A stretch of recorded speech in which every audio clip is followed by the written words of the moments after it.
But the thing is, Interpol siya. Eh, kailangan niya makipag-cooperate sa mga police. You know, I feel like may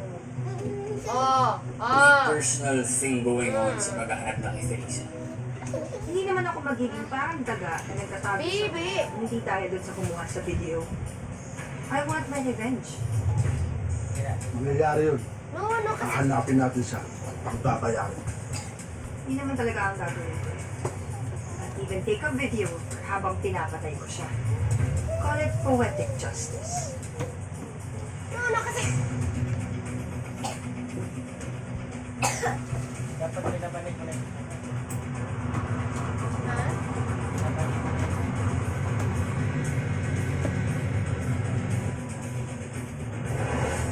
Nakita ni Jito. Manood kayo dyan.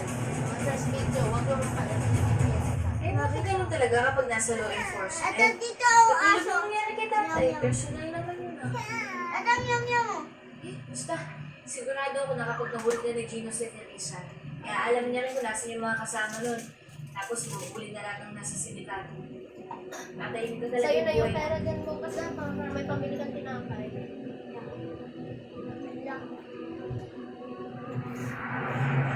Kinabol niya. Oo. Ay da, sige yan. Napupunta sila doon. May binasabog si Ganda. Pinatan nila. Oo, yung ano mangyayari. Kasi kaya, di yun naman.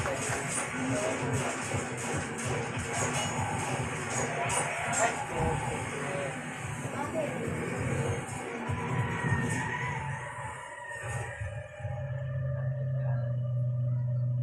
Ako. Get out of the car. Awa!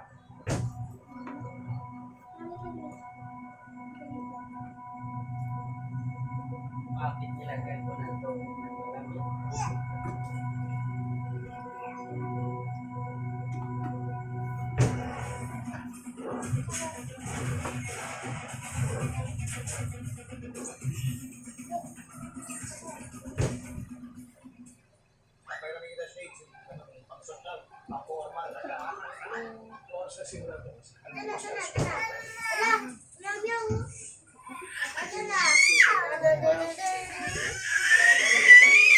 Hindi naman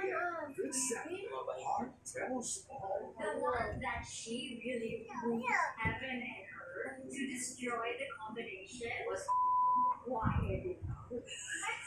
Wala na, okay na nga.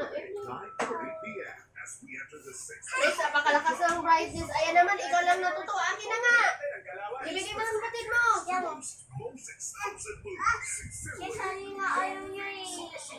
Kasi sabi ko, di ba manood lang? Ngayong summer, sasaya ba ang family? Sabi ko, manood lang eh. Sabado ng gabi, ang tawanan sa Pepito Manaloto. At ang exciting adventure sa Amazing Earth. More tawa, more saya na. Wala may extra adventures pa. Tuwing Sabado ng gabi. Bakit kasi ginawa mo?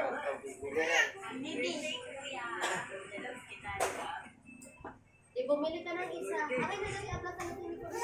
Ano man? Siguro lagyan ko na tayong report sa mga pulis. Hindi tayo sigurado. The secrets of Hotel 88.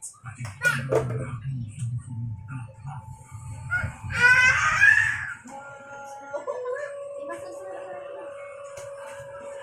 Hindi na kailangan Ano si Kakayon? Nice, Susan, bigyan mo kami katakata. Konting panahon na lang ay makakalabas na ako dito. Handa na. Ano ng para sa